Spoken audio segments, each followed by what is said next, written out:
Assalamualaikum warahmatullahi wabarakatuh. Salam sejahtera bagi kita semua. Hari ini saya akan membahas mengenai aktivitas belajar yang ketiga. Yang akan dibahas adalah mengenai perangkat jaringan di dalam jaringan komputer.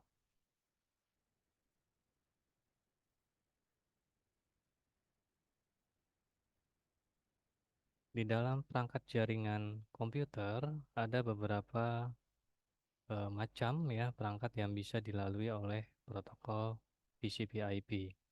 Begitu juga dengan media transmisi yang bisa digunakan di dalam perangkat untuk penyaluran datanya. Ya, kalau kita lihat untuk internet working ada jaringan wide area network, kemudian ada jaringan metropolitan area network, dan kemudian ada jaringan local area network. Berdasarkan untuk jarak jangkau, ya untuk jarak jangkau mungkin dalam satu ruangan hanya 10 meter. Kemudian kalau di dalam satu gedung mungkin jarak bisa 100 meter. Kemudian untuk area kampus dari 1000 meter sampai dengan mungkin 1 kilometer dalam satu lokal area kampus ya atau yang disebut sebagai kampus LAN. Kemudian kalau untuk antar kota mungkin di jarak 10.000 meter sampai dengan 10 kilometer. Ini di area metropolitan area network. Kemudian di antar negara dari 100.000 meter sampai dengan 100 kilometer atau lebih. Ini udah mencakup wide area network. Kemudian jarak lebih jauhnya lagi sampai dengan 1000 kilometer. Ini antar benua ya, antar benua. Kemudian mungkin di atas itu sampai dengan 10 juta meter sampai dengan 10.000 kilometer. Ini bisa dalam antar satu planet ya kita, antar planet. Kemudian untuk mekanisme satelit, wide satelit mungkin di lebih dari 100.000 kilometer. Itulah yang dikategorikan di dalam internet working. Kemudian untuk jenis perangkat yang ada di dalam internet working, untuk berdasarkan jarak lokal terlebih dahulu kita bahas untuk local area network, di mana untuk pengcoveran area ini adalah di rumah ya, seperti di rumah, di area kantor, kemudian di dalam satu grup bangunan. Ini biasanya dikenal sebagai lokal area. Kemudian untuk kartu jaringannya, di sini kartu jaringannya adalah Ethernet ya dengan kode 802.3. Kemudian juga kita bisa mempergunakan WiFi untuk area lokal yang bisa berjalan di kecepatan 10 Mbps atau di 100 Mbps atau sampai dengan 1 GB per second atau 1000 Mbps. Gimana perbedaan antara local area network dan wide area network? Seperti dalam hal penggunaan lebih banyak datanya, kemudian kalau local area untuk daerah yang kecil, cakupannya sedikit, kemudian tidak memerlukan sewa jaringan yang cukup besar. Ini yang membedakan antara LAN dengan WAN. Kemudian juga LAN ini selain bisa terkoneksi secara lokal, juga bisa terhubung dengan jaringan internet yang ada di luar dengan mempergunakan teknologi yang namanya adalah VPN, ya Virtual Private Network. Nah, untuk perangkat-perangkat yang tergabung di dalam local area network seperti ada perangkat hub, kemudian ada bridge, ada switch, kemudian ada perangkat router, kemudian ada perangkat repeater.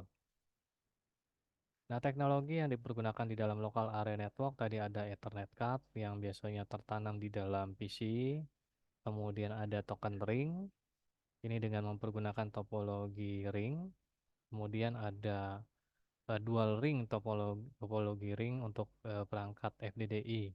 Ini yang masuk ke dalam teknologi dari local area network.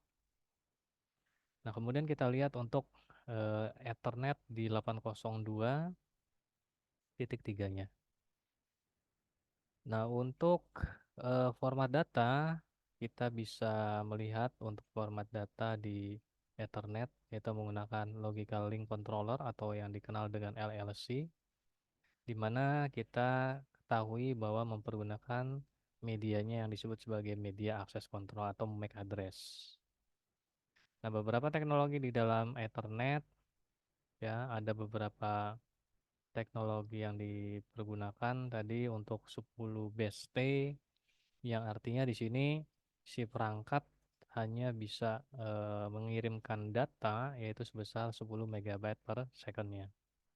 Kemudian kalau ada yang tertulis 100 base, ya ini berarti si perangkat tadi bisa mengirimkan data sebesar 100 Mbps. Dan ada yang tertulis 1000 Mbps, berarti si data tadi bisa mengirimkan data sebesar 1 GB.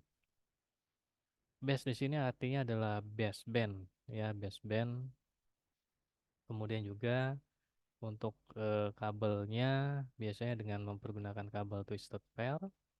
Nah, di mana media kabel twisted pair ini adalah kabel yang di dalamnya berisikan kabel warna yang bentuknya terpilin atau twisted, ya, tertwisted. Kemudian ada teknologi yang namanya token ring. Token ring di sini adalah teknologi di local area network, mempergunakan topologinya adalah topologi ring. Dikembangkan di token ring ini adalah di tahun 1980 oleh IBM yang namanya IBM Token Ring. Dan pada saat itu menjadikan standar dari Institute of Electrical and Electronic Engineering di 802.5. Berkembang pada saat itu, di mana terdapatnya ada suatu token yang bekerjanya secara melingkar, yang memutar untuk mengirimkan data-datanya. Nah, di mana di dalam topologi token ring ini dengan mempergunakan perangkat penyambungannya disebut sebagai multi-station access unit sebagai inti dari pusat jaringannya. Di mana untuk multi-station access unit ini dia berfungsi seperti layaknya hub, ya, perangkat hub, di mana data akan bergerak satu arah, ya, dia akan berputar, melingkar, ya, menuju ke PC yang akan menerima data. Dan pada saat si data ini sudah terkirim ke tempat tujuannya, barulah si token ini akan berputar kembali, ya, mencari PC mana yang akan menerima untuk mengirimkan data. Dan si token ini akan kembali diikat, kemudian dikirimkan kembali di jaringan, ya, seperti itu untuk topologi untuk token ringnya. Dia akan memutar. Kemudian kita lihat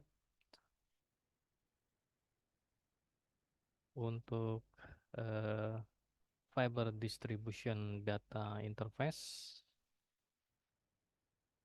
atau FDDI.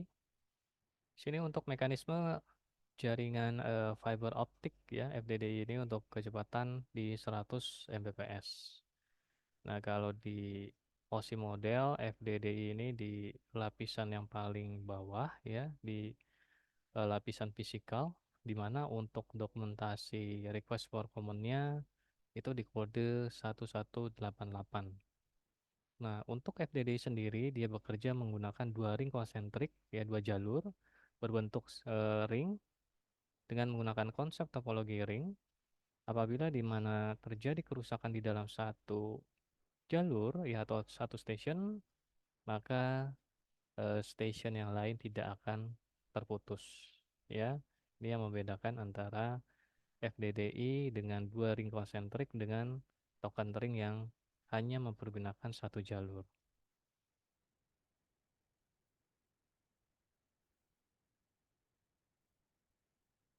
Kemudian kita lihat serial line atau yang disebut sebagai SLIP, ya. SLIP merupakan suatu standar, ya, di dalam jaringan point to point. Di sini dengan koneksi yang menggunakan serial line berjalan di protokol TCP/IP. Kemudian untuk dokumentasi dari request for command-nya di kode 1055. Nah, protokol dari SLIP ini digantikan oleh protokol point-to-point protokol atau PPP. Nah, contoh koneksi yang mempergunakan serial line Internet Protocol adalah hubungan antar PC dengan mempergunakan kabel null modem, ya, kabel yang dipergunakan di dalam printer.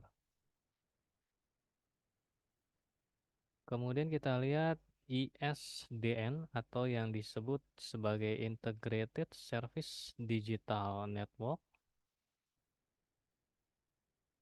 Nah, komunikasi untuk ISDN ini encapsulation dengan dokumentasi request for comment-nya di kode 1618. Untuk ISDN Basic Rate Interface atau BRI, dia akan mendukung dua B channel yang masing-masing kapasitasnya dia bisa mengangkut 64 kilobit per second. Dan untuk di D channelnya itu di 16 kilobit per second untuk kontrol informasi, dan B channelnya hanya biasanya dipergunakan untuk voice atau data saja.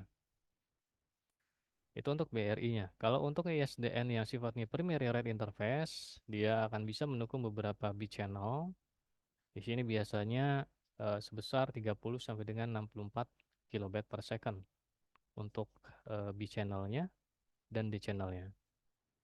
Dan kemudian perangkat ISDN ada yang mempergunakan tipe DCE, dan kemudian ada juga yang mempergunakan tipe perangkatnya adalah DTE.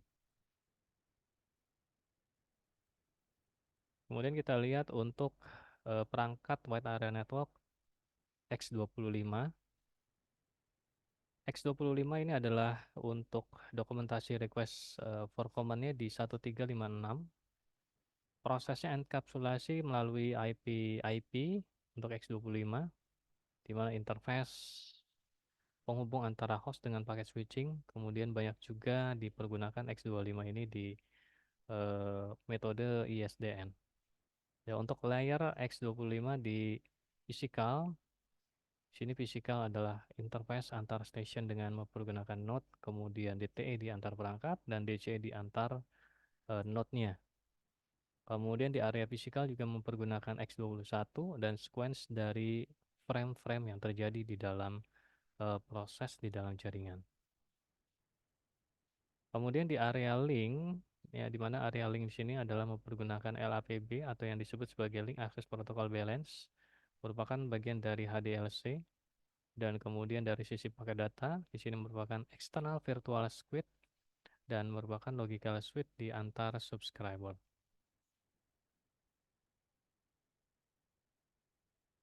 Kemudian di jaringan frame relay. Nah, frame relay ini adalah pengembangan di dalam X25. Karakteristik dari frame relay sendiri adalah file control untuk koneksi secara logikalnya. Dan kemudian di layer yang kedua sifatnya adalah multiplexing dan switching. Di layer yang kedua tidak melalui adanya flow control, ya, kontrol alur, dan kemudian tidak adanya error terhadap kontrol di setiap hub antar titiknya. Hub ini adalah antar titik. Nah, kemudian untuk flow control dan error control di sini dilakukan di layer yang ada di bagian atasnya, berarti di layer data link. Dan di sini X25 mempergunakan single data frame, ya, yang dilakukan di perangkat X25. Kemudian ada perangkat yang selanjutnya adalah point-to-point protocol over SONET dan SDA circuit. SONET adalah singkatan dari Synchronous Optical Network. Dan kemudian SDH ini disingkat Synchronous Digital Hierarchy. Ya, untuk koneksi point-to-point protokol di mana over Synchronous Optical Network, dan SDH ini didokumentasikan di dalam request for comment-nya di kode 1619. Nah, untuk kecepatannya sebesar 155,52 MB per second. Untuk teknologi perangkat WAN yang selanjutnya adalah ATM atau singkatan dari Asynchronous Transfer Mode. Di mana untuk ATM sendiri, perangkat WAN mengirimkan data secara potongan diskrit di sini, ya. Kemudian juga memiliki multi logical melalui koneksi tunggal, dan kemudian ATM bisa mengangkut data RAID sebesar 25,6 megabyte per second sampai dengan 622,08 megabyte per second. Ini untuk perangkat One ATM.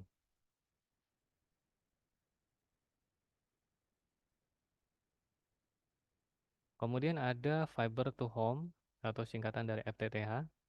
Di sini di dalam jaringan format untuk mengantarkan isyarat optik dari pusat penyedia atau providernya ke kawasan kita sebagai pengguna menggunakan kabel serat optik. Makanya di sini disebut sebagai fiber to the home. Ya, ini perkembangan dari teknologi FTTH ini dikembangkan ya untuk kemajuan di perkembangan teknologi fiber optik yang mempergunakan kabel konvensional seperti biasa yang tidak mempergunakan fiber optik.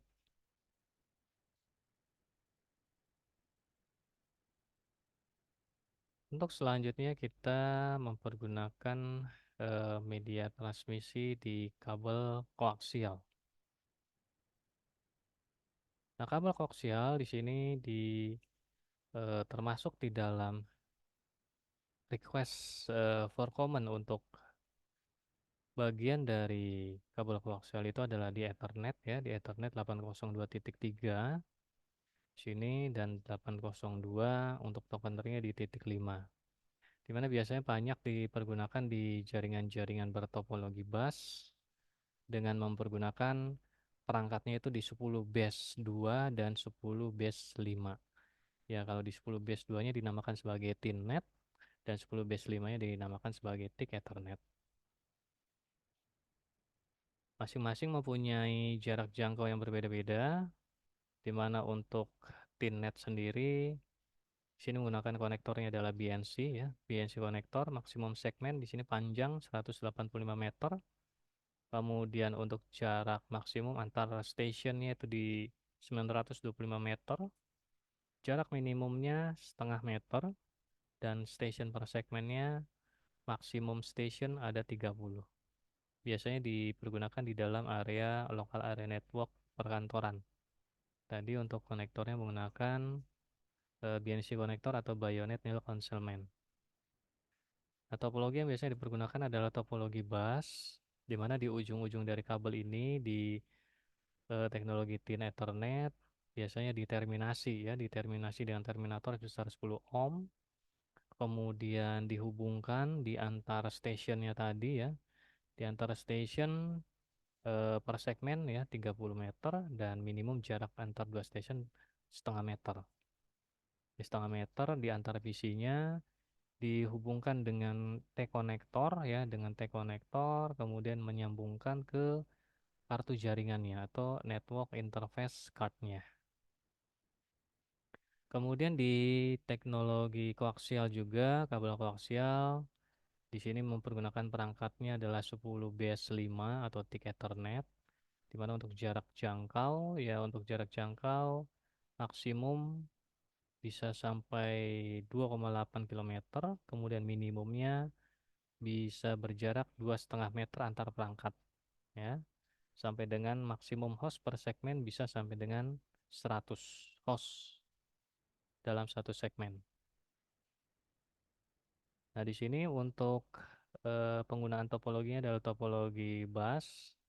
Kemudian di ujung-ujungnya juga diberikan terminator dengan besaran 10 ohm ya hambatannya. Kemudian di kabel dari sisi kabel tadi koaksial, kemudian untuk penyambungan ada yang namanya attachment user interface di setiap sambungannya. Kemudian ada transceiver ya. Transceiver ini fungsinya sebagai pengirim dan penerima. Dan kemudian juga berfungsi untuk mendeteksi apabila terjadi tabrakan data atau collision detection.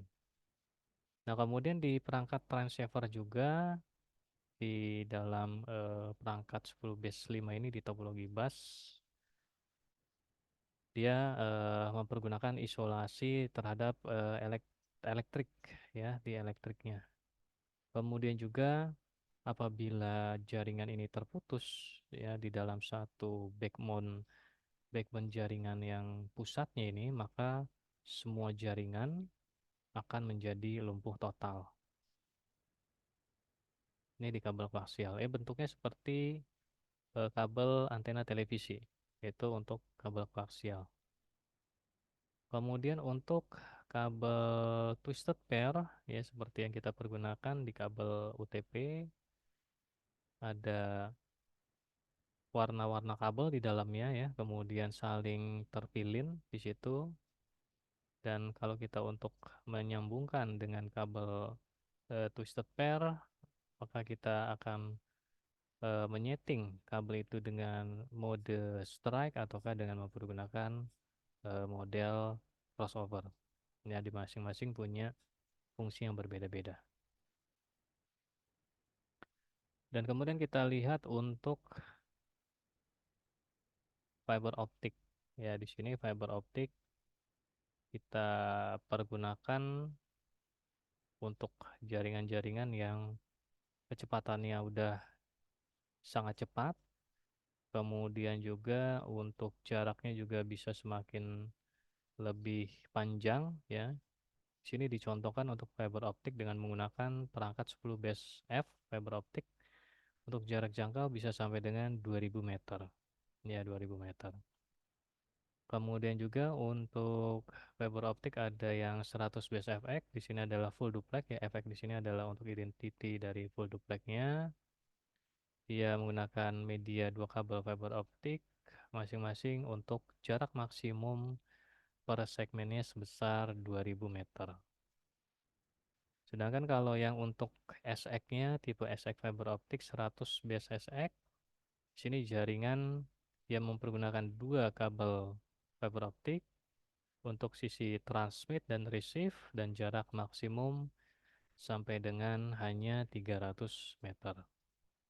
Kemudian untuk yang BX-nya di sini dia hanya mempergunakan satu kabel fiber optik dengan tipenya adalah single mode.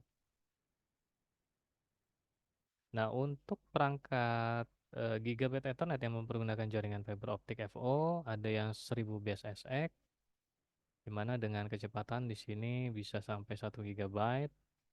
Jarak maksimum di antar segmen untuk SX ini adalah 550 meter.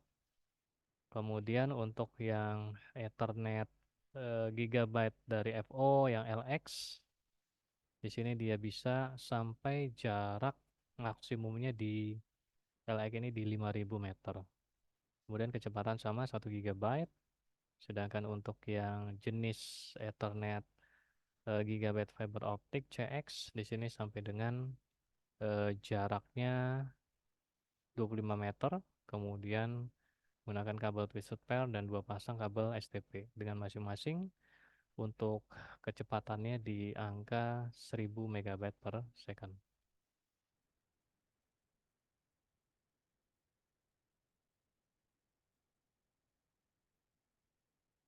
Kemudian untuk transmisi radio ya, radio berarti dengan mempergunakan koneksi jaringan wireless tanpa dengan mempergunakan kita dengan mempergunakan kabel.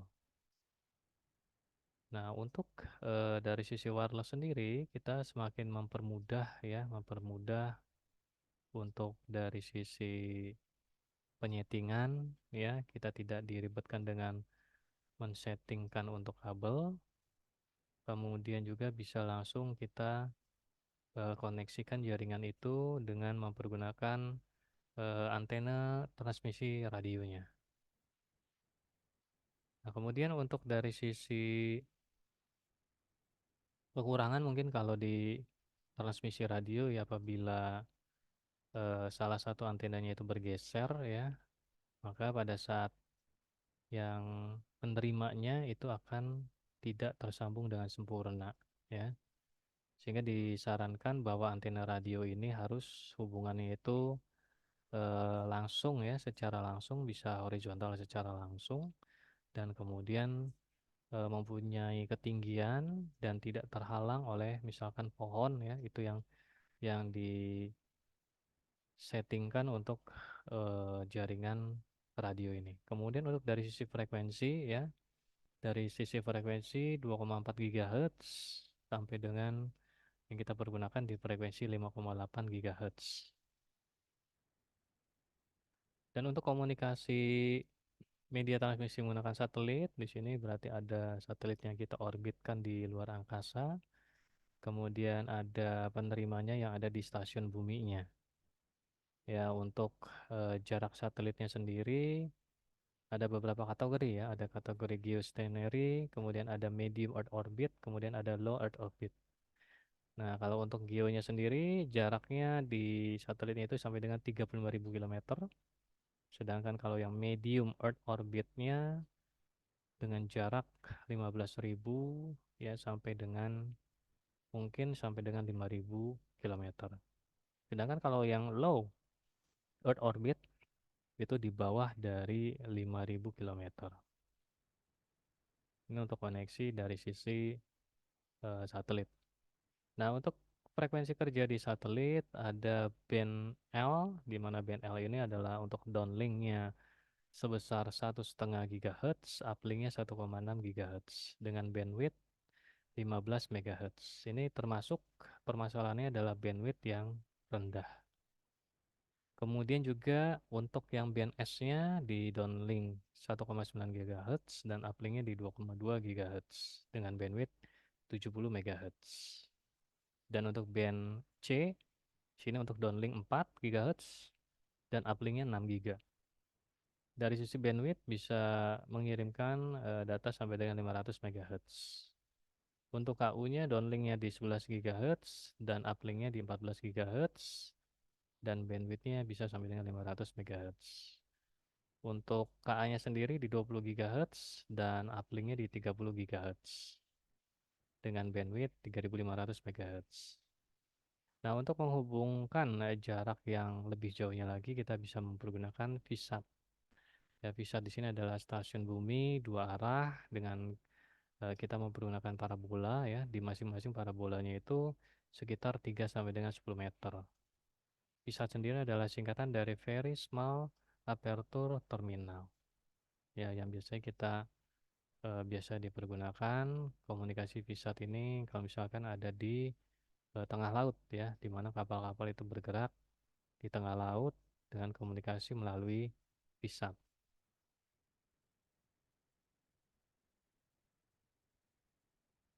Oke, baik. Untuk pertemuan di aktivitas belajar yang ketiga ini mengenai perangkat jaringan, silakan kalian baca kembali, ulang kembali materinya. Kemudian nanti di aktivitas belajar yang keempat, kita akan membahas mengenai praktik di dalam pembuatan kabel jaringan. Sampai ketemu lagi di aktivitas belajar yang keempat. Selamat belajar dan semoga sukses untuk Anda.